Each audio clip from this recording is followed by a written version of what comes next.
ഇവിടെ ഒരു മതേതര ഗവൺമെന്റ് സമുദായം തിരിച്ച് ഇങ്ങനെ സംഗമം നടത്തുക എന്ന് പറയുന്നത് തന്നെ സംഗതമാണോ എന്ന് നമ്മൾ ചിന്തിക്കണം. ഒരു മതേതര ഗവൺമെന്റിനെ സംബന്ധിച്ചിടത്തോളം എല്ലാവരും സമന്മാരാണ്. കേരളത്തിലെ മൊത്തം ജനങ്ങൾ, ആ മൊത്തം ജനങ്ങളെ ബാധിക്കുന്ന പ്രശ്നങ്ങൾ പരിഹരിക്കുക എന്നുള്ളതാണ് ഗവൺമെന്റ് മുമ്പിലുള്ള കടമ. ചേരി തിരിച്ചോരോ സംഗമങ്ങൾ നടത്തേണ്ടതിന്റെ ആവശ്യമുണ്ടോ? അതിൽ നമുക്ക് ആശങ്കയുണ്ട്. അതേസമയത്ത് ഗവൺമെന്റ് എന്താണ് ഉദ്ദേശിച്ചത് നമുക്ക് ഇപ്പൊ പറയാൻ കഴിയില്ല. അത് സംഗമം നടന്നു കഴിഞ്ഞിട്ടേ പറയാൻ പറ്റൂ. അതിന് മുന്നേ ഒരു വിലയിരുത്തൽ ശരിയല്ലല്ലോ. ഗവൺമെന്റിന് സദുദ്ദേശമാണ് ഉള്ളത് എങ്കിൽ നമ്മൾ പറഞ്ഞത് തെറ്റായി പോകും. അപ്പൊ അതുകൊണ്ടാണ് നമ്മൾ സൂക്ഷിച്ച് പറയുന്നത്. ഗവൺമെന്റ് ഈ വിഷയത്തിൽ എന്താണ് ഉദ്ദേശിക്കുന്നതെന്ന് വെളിപ്പെടട്ടെ, എന്നിട്ടേ പറയാൻ പറ്റൂ. അവിടെ വളരെ പ്രധാനമായി ഞാൻ പറയുന്നത്, ഒരു സംഗമം നടത്തുന്നതിനേക്കാൾ ഞാൻ നേരത്തെ പറഞ്ഞ ഈ സമുദായത്തിന് നഷ്ടപ്പെട്ട കാര്യങ്ങളൊക്കെ ഗവൺമെന്റിന് അറിയാം, കേരളീയ ജനതക്കറിയാം, മാധ്യമപ്രവർത്തകർക്കറിയാം, നിഷ്പക്ഷരായ ആളുകൾക്കറിയാം. അതൊന്ന് തിരുത്തി ഈ സമുദായത്തിന്റെ അവകാശങ്ങൾ സംരക്ഷിക്കുന്നതിന് പകരം അവർക്ക് ഒരു ചായ സൽക്കാരം കൊടുത്ത് വിടുന്നതിൽ എന്താ അർത്ഥമാണുള്ളത്?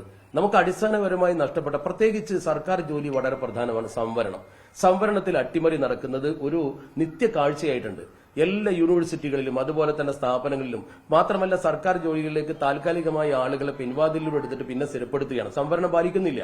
അതുപോലെ തന്നെ വിദ്യാഭ്യാസ സ്ഥാപനങ്ങളുടെ അഡ്മിഷൻ കാര്യത്തിൽ പ്രൊഫഷണൽ കോളേജുകൾക്ക് കുട്ടികൾക്ക് ന്യൂനപക്ഷത്തിന് പ്രത്യേകിച്ച് മുസ്ലിം സമുദായത്തിന് വളരെ പിറകിൽ പോകേണ്ട അവസ്ഥ ഉണ്ടാവുകയാണ്. അതിൽ ഞാൻ നേരത്തെ സൂചിപ്പിച്ചത് 2742 EWS കിട്ടുമ്പോൾ കേവലം 917 വരുന്ന മുസ്ലിമിന് കിട്ടുന്നില്ല. അതുപോലെ തന്നെ ഈഴവർക്കും ഉണ്ട് ആ അവസ്ഥ, അതുപോലെ തന്നെ പിന്നാക്ക ക്രൈസ്തവർക്കും ഉണ്ട് അവസ്ഥ. ഏറ്റവും നഷ്ടം മുസ്ലിങ്ങൾക്കാണ്. അവിടെ നമ്മൾ ശ്രദ്ധിക്കേണ്ട ഒരു കാര്യം, 2013 ഗുജറാത്ത് ഹൈക്കോടതിയുടെ ഒരു വിധിയുണ്ട്. അതാണ് നമ്മൾ ശ്രദ്ധിക്കേണ്ടത്. ഇവിടെ ഈ സച്ചാർ കമ്മീഷൻ റിപ്പോർട്ട് പ്രകാരമുള്ള ഈ ആനുകൂല്യം, സംവരണം, ഇതൊക്കെ മുസ്ലിങ്ങൾക്ക് കൊടുത്തതിനെ കുറിച്ച് ഗൌരവതരമായ ചർച്ച ഗുജറാത്ത് ഹൈക്കോടതിയിൽ നടന്നിട്ട് കോടതി ജഡ്ജ്മെന്റിൽ ഒരു കാര്യം പറഞ്ഞു, സ്പെഷ്യൽ ട്രീറ്റ്മെന്റ് ഈസ് നീഡഡ്. ഈ സമുദായത്തിന് സ്പെഷ്യലായിട്ടുള്ള ട്രീറ്റ്മെന്റ് വേണം. Not because they belong to certain religion.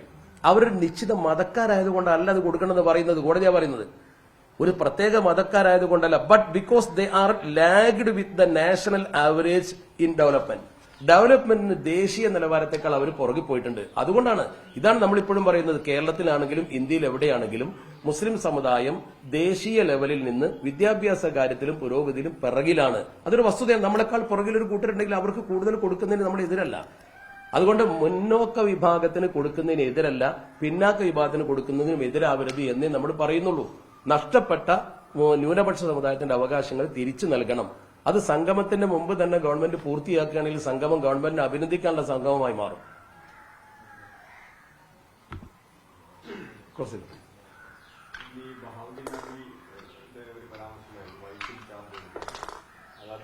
രാഷ്ട്രീയക്കാരും മന്ത്രിമാരും MLA-മാരും ഒക്കെ അത്തരം ഉണ്ടാവുന്നതാണെന്നാണ്.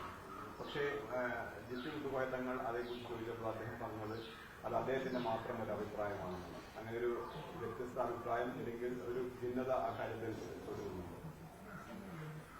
അദ്ദേഹം തന്നെ അത് കൃത്യമായി വളരെ നീണ്ട ഒരു പത്രസമ്മേളനത്തിൽ കറക്റ്റായിട്ട് വിശദീകരിച്ചു. ഒരു വ്യക്തി പറഞ്ഞ കാര്യം എന്താണെന്ന് അദ്ദേഹം വിശദീകരിച്ചു കഴിഞ്ഞാൽ പിന്നെ അതിന്റെ മുകളിൽ പറയാൻ നമുക്ക് അർഹതയില്ലല്ലോ.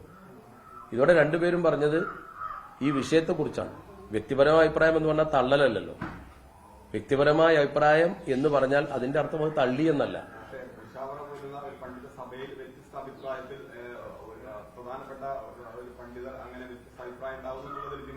അത് അദ്ദേഹം തന്നെ അദ്ദേഹത്തിന്റെ ക്ലാരിഫിക്കേഷൻ ആ പത്രസമ്മേളനത്തിൽ കറക്റ്റായിട്ട് പറഞ്ഞു. സഭയിൽ അത് ചർച്ച ചെയ്തിട്ടില്ല, മറിച്ച് ഞാൻ ഇന്ന കാര്യങ്ങളാണ് പറഞ്ഞത് എന്ന് അദ്ദേഹം. ഉദാഹരണമായി അദ്ദേഹം പറഞ്ഞത്, ഞാൻ അദ്ദേഹവുമായി ബന്ധപ്പെട്ടു, ആ വിഷയത്തിൽ ഒരു ക്ലാരിഫിക്കേഷൻ വ്യക്തിപരമായി അദ്ദേഹത്തോട് ചോദിച്ചപ്പോൾ അദ്ദേഹം പറഞ്ഞ വിഷയം ആ പത്രസമ്മേളനത്തിൽ പറഞ്ഞ അതേ കാര്യം തന്നെയാണ്. കാരണം 6-ാം നൂറ്റാണ്ടിലെ ഒരു വിവാഹത്തെക്കുറിച്ച് പ്രവാചകരെ എല്ലാവരും വിമർശിച്ചുകൊണ്ടിരിക്കുന്നു. കാരണം വയസ്സ് കുറഞ്ഞ ഒരു ഭാര്യയെ സ്വീകരിച്ചു എന്നതിന്റെ പേരിൽ. അത് 20-ാം നൂറ്റാണ്ടിലും നടന്നിട്ടുണ്ട് എന്നാണ് അദ്ദേഹം പറഞ്ഞത്. പക്ഷേ ചില യൂട്യൂബ് ചാനൽ റേറ്റ് കൂട്ടാൻ വേണ്ടിയിട്ടോ എന്തോ അറിയില്ല, പലരും അത് ട്വിസ്റ്റ് ചെയ്തു. ചില മാധ്യമപ്രവർത്തകരും ആ ടെസ്റ്റിംഗിൽ പെട്ടുപോയി എന്ന് ഞാൻ മനസ്സിലാക്കുന്നത്. കാരണം നീണ്ട ഒരു പ്രസംഗം മടവൂരിൽ അദ്ദേഹം നടത്തിയത് ഒരാഴ്ച കഴിഞ്ഞിട്ടാണ് പിന്നീട് അതിന്റെ ഒരു ചെറിയ ഭാഗം കട്ട് ചെയ്തു വരുന്നത്. ഈ ചെറിയ ഭാഗം ഒരാഴ്ച കഴിഞ്ഞ് കട്ട് ചെയ്തു വരുമ്പോൾ തന്നെ എന്തോ വിവാദം ഉണ്ടാക്കാൻ ചെയ്തതുപോലെ ആർക്കും ബോധ്യപ്പെടും. മാത്രമല്ല അദ്ദേഹം അതിൽ ശൈശവ വിവാഹം പ്രോത്സാഹിപ്പിക്കണം എന്ന് പറഞ്ഞിട്ടില്ല, ബഹുഭാരിത്വം പ്രോത്സാഹിപ്പിക്കണം എന്ന് പറഞ്ഞിട്ടില്ല. പക്ഷേ ഈ വിഷയത്തിൽ ഇസ്ലാമിന്റെ കാഴ്ചപ്പാട് ഇന്നതാണ് എന്ന് അദ്ദേഹം പറഞ്ഞു എന്ന് മാത്രമേ സംഭവിച്ചുള്ളൂ. അദ്ദേഹം ഇതിൽ ശൈശവ വിവാഹം പ്രോത്സാഹിപ്പിക്കണം എന്ന് പറഞ്ഞിട്ടില്ലല്ലോ. അതുപോലെ തന്നെ അദ്ദേഹം അതിൽ ബഹുഭാരിത്വം പ്രോത്സാഹിപ്പിക്കണമെന്ന് പറഞ്ഞിട്ടില്ലല്ലോ.